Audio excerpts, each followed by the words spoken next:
Hello friends, welcome to my channel. Now in organic chemistry, today we are taking some compounds or some carbon chain containing complex branches or side chain.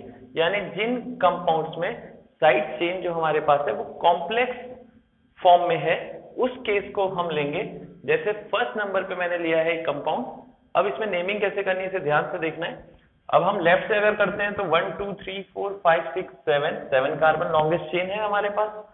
Right से करेंगे 1 2 3 4 5 6 7, again इसमें भी हमारे पास 7 carbon हमारे पास present है।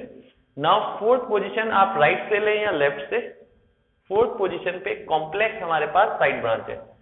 अब पहले हमें इस साइड ब्रांच के लिए नेम लिखना है, बिकॉज 7 कार्बन के लिए आप इजीली लिख सकते हैं इट इज हेप्टेन। अब जो हमारे पास साइड ब्रांच है वो जो प्रीवियस जो लॉन्गेस्ट चेन है उसमें जहां से स्टार्ट हो रही है ब्रांच, उस कार्बन को नंबर 1 रखेंगे आप। यानी इस CH में पहला कार्बन C जो है इसको नंबर 1 पोजीशन हमने रखा है। नाउ अब यहां से नंबर 1 इसको रख दिया है तो अब लॉन्गेस्ट इसमें भी ढूंढना है हमें। तो 1 के बाद 2 आप इधर ले सकते हैं, इधर ले सकते हैं या इधर ले सकते हैं, तीनों ही तरफ से बराबर है। लेकिन हमें जो नंबरिंग रखनी है वो ध्यान रखना है CH के साथ जो जुड़ा है, यानी साइड चेन का पहला कार्बन उसे 1 रखना है। अब 2 सपोज मैं राइट साइड वाले को रख लेता हूं, तो अब पहले इसका नाम लिखेंगे जैसे हम पहले नेमिंग करते थे सेम तरीके से। 1 पे हमारे पास 2 मिथाइल है और ये खुद कैसा ग्रुप है, इथाइल है। इसको हम इथेन नहीं लिखेंगे इस समय, इथाइल लिखेंगे, बिकॉज ये खुद एक साइड ब्रांच है।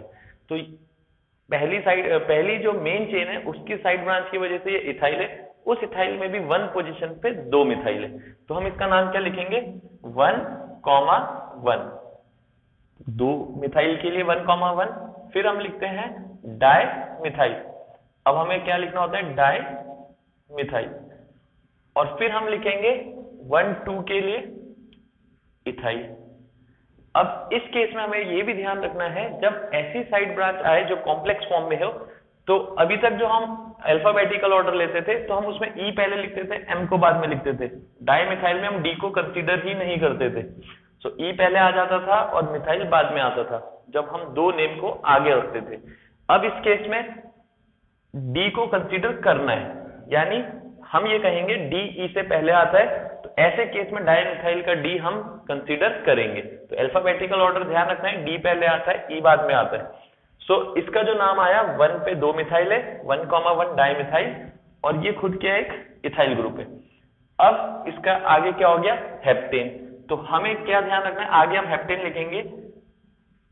अब जो हमने ब्रांच लिखी है, ये मेन पूरी ब्रांच ये पूरी है जो मैंने सर्कल की है, तो इस पूरे को हमें ब्रैकेट में रखना है, बिकॉज ये पूरा नेम जो है वो ब्रांच का है। तो ब्रांच के नेम को हमें, कॉम्प्लेक्स ब्रांच के नेम को ब्रैकेट्स में रखना है। देन पीछे पेरेंट कार्बन चेन का नाम।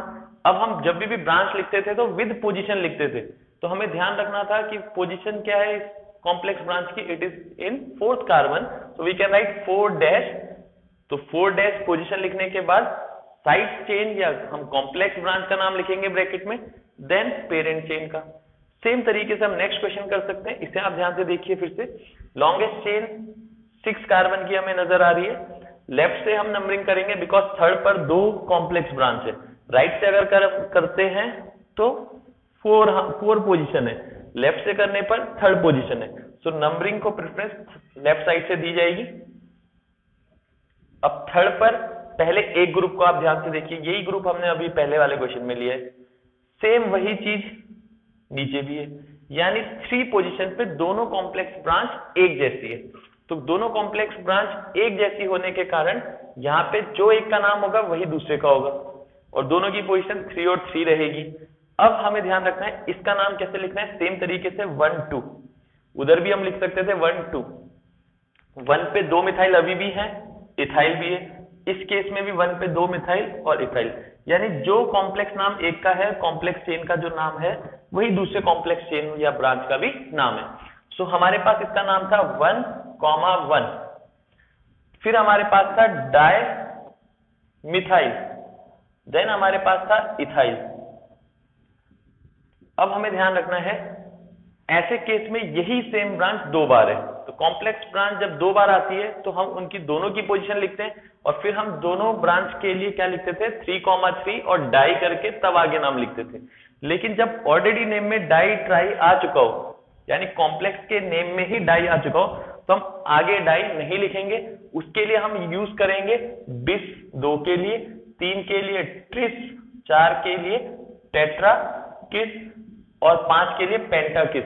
इस तरह से नंबर ऑफ कार्बन पे डिपेंड करेगा 2, 3, 4 एंड सो ऑन कितने हैं।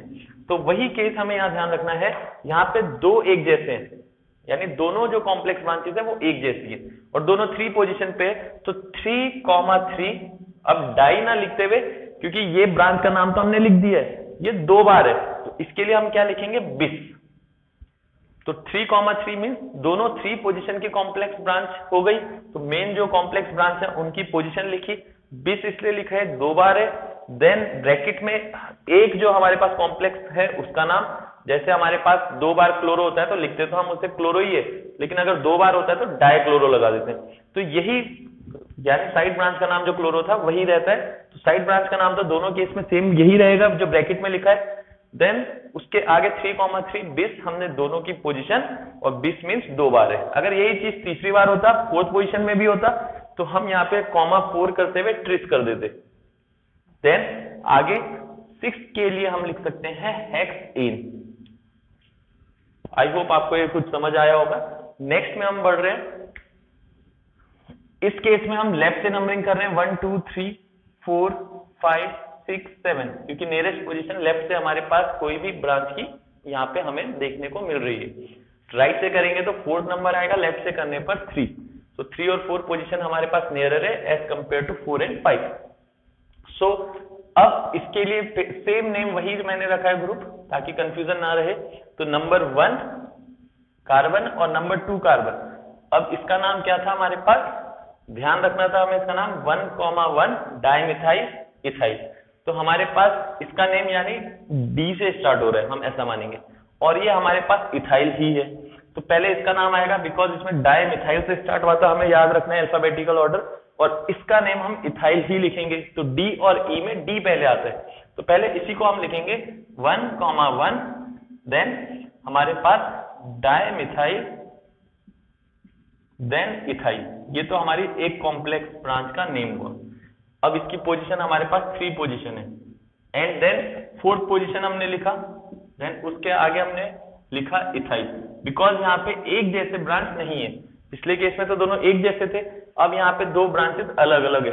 अगर हो सकता है ये वाली ब्रांच भी कॉम्प्लेक्स होती, सेम ऐसे टाइप की होती, या ये ना होके कोई और होती, तो हम अल्फाबेटिकल ऑर्डर के थ्रू चलते। देन 7 कार्बन के लिए आगे हम लिखेंगे हेप्टेन, सिंगल बॉन्डेड है सभी, सो हेप्टेन। नेक्स्ट, अब आप ये सोच रहे होंगे इसका भी अगर नाम लिखा जाए तो ऐसा कुछ होना चाहिए, या 1, 2, 3, 4। तो 2 पर आप देख रहे हैं यहाँ पे एक कॉम्प्लेक्स की चेन नजर आ रही है, लेकिन हमें यहाँ पे ध्यान रखना है कॉम्प्लेक्स चेन होगी ऐसा जरूरी नहीं है।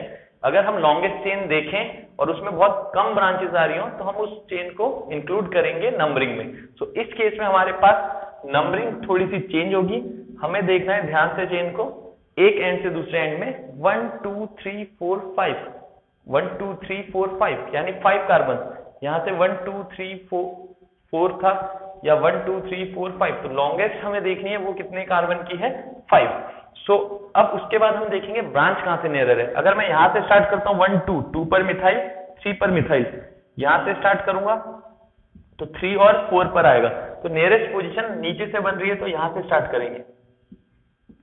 नाउ 2 पर भी मिथाइल, बस इसमें 2 ही ब्रांच है, सिंपलेस्ट फॉर्म में ये चेन, 2 पर मिथाइल, 3 पर मिथाइल।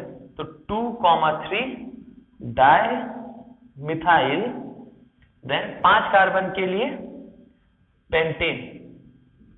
सो इस तरह से आप और कॉम्प्लेक्स चेन्स को भी आप अपने आप से ट्राई कर सकते हैं। यहाँ पे हमें ध्यान रखना है पोजीशन के थ्रू जाना है, लॉन्गेस्ट कार्बन चेन का ध्यान रखते हुए, और कॉम्प्लेक्स वाले पार्ट को ब्रैकेट में लिखना है। और 2 बार अगर सेम चीज आ रहा है तो बिस, ट्रिस, टेट्राकिस, इस तरह से हमें आगे लिखना है। तो आप इसे ध्यान से देख सकते हैं।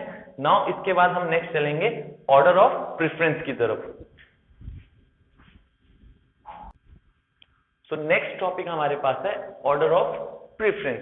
अब प्रेफरेंस वाइज हम ऑर्डर कैसे रखते हैं, यानी जो मैंने लिस्ट लिखी है यहाँ पे कुछ फंक्शनल ग्रुप्स लिखे गए हैं, इसमें जो सबसे ऊपर वाला ग्रुप है वो अपने नीचे वालों से प्रेफरेंस में हाइयर होगा, यानी ये है हाईएस्ट टू लोएस्ट की तरफ एक चेन लिखी है मैंने फंक्शनल ग्रुप्स की। सबसे पहले हमारे पास है functional group carboxylic acid. Symbol आपको पता है इसका RCOOH, मैं शॉर्ट में ही लिखूंगा, C double bond O single bond OH, इस तरह से आप पहले लिख चुके हैं या देख चुके हैं। RCOOR ये एस्टर के लिए होता है। ये मैं पहले एसिड के डेरिवेटिव्स को देख रहा हूं। एसिड हैलाइड्स या COCl हम लिखते थे या फिर X लिख सकते हैं, X फॉर हेलोजन। अगर एसिड क्लोराइड लिखना है तो RCOCl, जिसमें हमने नेमिंग में देखा था, RCOBr एसिड ब्रोमाइड फॉर्म में, amide RCONH2, then cyanides RCN, then aldehydes RCHO, simply CHO होता है लेकिन हम R मतलब एल्काइल ग्रुप यानी कार्बन चेन उसमें अटैच हो सकती है, तो इसलिए हमने उस फॉर्म में लिखा है। RNC आइसोसाइनाइड्स, देन कीटोन, कीटोन भी आप अच्छे से जानते हैं RC डबल बॉन्ड OR, दोनों साइड एल्काइल ग्रुप आता है, कार्बोनाइल कार्बन हम बोलते हैं उसे, C डबल बॉन्ड O को। Next is ROH alcohol OH group. Now next is prefix. अब इनका प्रीफिक्स कैसे लिखना है और सफिक्स कैसे लिखना है। प्रीफिक्स में हमारे पास कार्बोक्सिलिक एसिड के लिए जो वर्ड आता है वो नॉर्मली कार्बोक्सी हम लिखते हैं। जब as a prefix, benzene ring में सल्फोनिक एसिड आप देखेंगे तो SO3H ग्रुप आएगा, तो उस केस में इस कार्बोक्सिलिक एसिड का भी प्रीफिक्स लिखा जाता है। नाउ सफिक्स हमारे पास आप देख चुके हैं पहले ही, ओइक एसिड, जैसे methanoic acid, ethanoic acid. Next RCOOR, तो इसके लिए हमारे पास होता है एल्कोक्सी, जैसे मिथॉक्सी, इथॉक्सी, प्रोपॉक्सी, इस तरह से हम लिखते हैं, ऐसे ब्यूटॉक्सी वगैरह। सो उसके साथ साथ हमारे पास नाम आता है कार्बोनाइल, एल्कोक्सी कार्बोनाइल। सेम आगे हम लिखते हैं तो हमें पता है इसमें हम कैसे लिखते थे, एल्काइल एल्केनोइड, यानी ओइड हम लिख सकते हैं शॉर्ट में, या फिर कंप्लीटली हमें नाम लिखना होता है तो एल्काइल एल्केनोइड, ऐसा भी हम लिख सकते हैं। नाउ नेक्स्ट एसिड हैलाइड के केस में हमें ये ध्यान रखना है, यहाँ पे एल्कोक्सी ग्रुप था तो यहाँ पे हमारे पास हेलोजन ग्रुप है, तो उस केस में हमारे पास क्या हो जाएगा, हेलो कार्बोनाइल। ठीक है, एक जैसा है, कार्बोनाइल ग्रुप है और हेलोजन ग्रुप है, तो हेलो कार्बोनाइल हम लिखते हैं। अब उसमें हमारे पास सफिक्स जो होता था ऑयल क्लोराइड, यानी ऑयल हैलाइड हम बोल सकते हैं। क्लोरीन के केस में oil halide, oil chloride, bromine के केस में ऑयल ब्रोमाइड, इस तरह से। Now next is RCONH2। अब इसके लिए जो हमारे पास प्रीफिक्स होता है कार्बोमोइल, इस तरह से हम लिख सकते हैं, कार्बामोइल हम लिखेंगे इसको, स्पेलिंग आप ध्यान रखेंगे, CARBAMOYL, कार्बामोइल।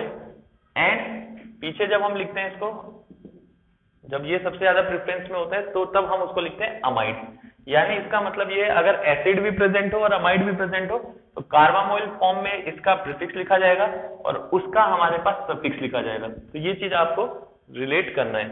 नेक्स्ट RCN, तो ये हमारे पास होता है साइनाइड। साइनाइड के लिए साइनो ग्रुप से ही रिलेटेड वर्ड है, साइनाइड का नाम से ही साइनो बना है। देन सफिक्स में हम लिखते थे नाइट्राइल, NITRILE। नेक्स्ट है CHO एल्डिहाइड। एल्डिहाइड के लिए हम लिखते हैं आगे फॉर्माइल, इस तरह से हम नाम लिखते हैं। और जब सफिक्स लिखते हैं तो आपको पता ही है एल्डिहाइड के लिए हम अल लिखते हैं। Next is isocyanide. आइसोसाइनाइड के लिए हमारे पास आइसोसाइनो, जैसे साइनो वर्ड है वैसे ही आइसोसाइनो हमारे पास ध्यान रखना है। सो आइसोसाइनो, और ऐसे ही जैसे CN का था वैसे ही NC का है, इसमें आइसोनाइट्राइल। Next is ketone. तो कीटोन के लिए प्रीफिक्स हमने पहले भी बताया था, अभी भी दोबारा ध्यान रख सकते हैं, कीटो या ऑक्सो हम लिखते हैं। और दूसरा जो इसके लिए सफिक्स हम यूज करेंगे तो हमें वो पता है ओन, कीटोन से बना ओन। नेक्स्ट ROH एल्कोहल, तो आगे OH ग्रुप के लिए आपको पहले से ही एनाइंस में भी आप पढ़ते रहते हैं, हाइड्रोक्सिल वर्ड आपने सुना हुआ है, तो वही OH जो है हाइड्रोक्सी नाम बनता है एज ए प्रीफिक्स, और एज ए सफिक्स जब हम लिखते हैं तो ऑल, तो हाइड्रोक्सी प्रीफिक्स ऑल सफिक्स। इसके बाद के ग्रुप है, नेक्स्ट है 10th नंबर पे थायोल, जिसे हम थायो एल्कोहल भी बोलते हैं। जब अगर हमें पता है एल्कोहल ROH है तो ये होता है RSH, H फॉर सल्फर, यानी ऑक्सीजन की जगह जब सल्फर आ जाता है तो उसे थायो एल्कोहल, थायो वर्ड आपको पता है सल्फर के लिए होता ही है, सो वो हम RSH से डिनोट करेंगे। नाउ प्रीफिक्स में अब आप इसे मरकैप्टो या मरसेप्टो जैसा आप प्रोनाउंस करना चाहे वैसा प्रोनाउंसिएशन कर सकते हैं, MERCAPTO, इस तरह से हम प्रीफिक्स लिखते हैं, मरकैप्टो या मरसेप्टो। नेक्स्ट इज सफिक्स, तो इसके लिए हमारे पास थायऑल ही सफिक्स होता है, ऑल सिंपल अल्कोहल के लिए और थायो अल्कोहल के लिए थायऑल। नेक्स्ट अमाइंस RNH2, इसके बाद प्राइमरी के बाद सेकेंडरी फिर टर्शरी, इस तरह से हम प्रेफरेंस देते हैं इनको। सो प्राइमरी में हम ले रहे हैं RNH2 प्रीफिक्स अमीनो और सफिक्स अमाइन, मिथेनामाइन, इथेनामाइन, इस तरह से। एल्कीन्स, एल्कीन्स में हमारे पास हमें पता है सिंबल डबल बॉन्ड होता है कार्बन कार्बन के बीच, एंड प्रीफिक्स, प्रीफिक्स में हमारे पास एल्कीन्स के लिए वैसे तो प्रीफिक्स नहीं होता है, लेकिन कुछ चेंज, जैसे कल मैंने कहा था मिथाइलिन आ जाता है, ऐसे ही इथिनाइल हमने लिखा था, तो ये हमें ध्यान रखना है, जो हमारे पास दिया हुआ है उसे हमें ध्यान रखना है। जो एल्कीन्स है, एल्कीन्स के लिए हमारे पास एल्किनाइल, सो एल्किन से बना एल्किनाइल, ये तब आता है जब डबल बॉन्ड से हमारे पास कहीं पे कार्बन साइड चेन में प्रेजेंट हो। एंड वैसे आपको सफिक्स पता ही है इसका, एल्कीन्स के लिए वर्ड यूज करते हैं हम इन। सो नेक्स्ट हमारे पास यूज हो रहा है एल्काइंस, एल्काइंस है ट्रिपल बॉन्ड, इसके लिए हमारे पास एल्काइनाइल, सेम वैसे ही, इसमें हमने पिछले वीडियो में भी कुछ बनाए थे जिसमें हमारे पास ब्रांचेस प्रेजेंट थे डबल बॉन्ड और ट्रिपल बॉन्ड की फॉर्म में। तो एल्काइनाइल हमारे पास प्रीफिक्स हो जाता है जब हमारे पास ट्रिपल बॉन्ड के साथ कार्बन साइड चेन में होगा। सो इसके लिए हमारे पास सफिक्स होता है आइन, वो आपको पता है already. Alkane single bonded carbon atoms के लिए हम लिखते हैं, जैसे मीथेन, इथेन, प्रोपेन, ठीक है, पेरेंट नेम में हम सबसे पीछे ही लिखते हैं इसे। अब प्रीफिक्स जब हमारे पास आएगा तो प्रीफिक्स ये कैसे बन सकता है, अब मीथेन तो प्रीफिक्स नहीं होता, लेकिन मीथेन से बनता है मिथाइल, इथेन से बनता है इथाइल, यानी किस फॉर्म में आते हैं, एल्काइल ग्रुप की फॉर्म में प्रीफिक्स फॉर्म कर लेते हैं। और उसके बाद एन, आपको इसका सफिक्स पता ही है। नाउ ईथर, अब ईथर हमारे पास होता है ROR, इसके लिए हम लिखते हैं मिथॉक्सी इथेन, यानी पीछे तो एल्केन लिख रहे हैं लेकिन मिथॉक्सी वर्ड यानी वो आगे लगता है प्रीफिक्स, तो प्रीफिक्स के लिए हमारे पास क्या बना, एल्कोक्सी, एक कार्बन के लिए मिथॉक्सी, दो के लिए C2H5O इथॉक्सी, C3H7O प्रोपॉक्सी, इस तरह से। पीछे कोई सफिक्स नहीं होता है बिकॉज ये हमेशा आगे लिखे जाते हैं, ठीक। नेक्स्ट है हमारे पास एल्काइल हैलाइड, ये भी हमेशा आगे लिखे जाते हैं, ये होते हैं एल्काइल हैलाइड मींस हेलोजेंस का जोड़ना, चाहे RCl लिखो, ब्रोमो लिखो, क्लोरो लिखो, तो RX, X represent for halogens. Now इसके लिए हमारे पास क्या हो जाता है, वर्ड आगे हेलो, क्लोरीन के लिए क्लोरो, ब्रोमीन के लिए ब्लोरो, ब्रोमो, एंड ऐसे ही आयोडीन के लिए आयोडो, इस तरह से हमें ध्यान रखना है। तो ये चीज ध्यान रखेंगे, ये भी हमारे पास एज ए प्रीफिक्स ही लिखे जाएंगे। नाइट्रो ग्रुप भी एज ए प्रीफिक्स ही होता है, RNO2, ये होता है हमारे पास नाइट्रो, और इसके लिए भी कोई भी हमारे पास सफिक्स नहीं होते। तो ये तीन लास्ट के जो है हमारे पास एज ए प्रीफिक्स ही लिखे जाते हैं, आप इन्हें नोट कर सकते हैं। और इसमें हमें ध्यान रखना है कि यानी एल्कीन्स की प्रेफरेंस ईथर से ज्यादा है, यहाँ पे हेलोजन से ज्यादा है, नाइट्रो से ज्यादा है। जहाँ पे हेलोजन और नाइट्रो दोनों प्रेजेंट होंगे तो हेलोजन की प्रेफरेंस ज्यादा है, जहाँ पे ईथर और हेलोजन होंगे तो ईथर की प्रेफरेंस ज्यादा है। सेम ऐसे ईथर नाइट्रो के केस में ईथर्स यानी मिथॉक्सी, इथॉक्सी, इन ग्रुप्स की प्रेफरेंस नाइट्रो से ज्यादा होगी। उसमें हमें ध्यान रखना है CH3 मिथाइल आएगा तो वो उसकी प्रेफरेंस इन तीनों से ऊपर होगी। आई होप आपको ऑर्डर ऑफ प्रेफरेंस कुछ समझ आया होगा। Now I am wrapping it here.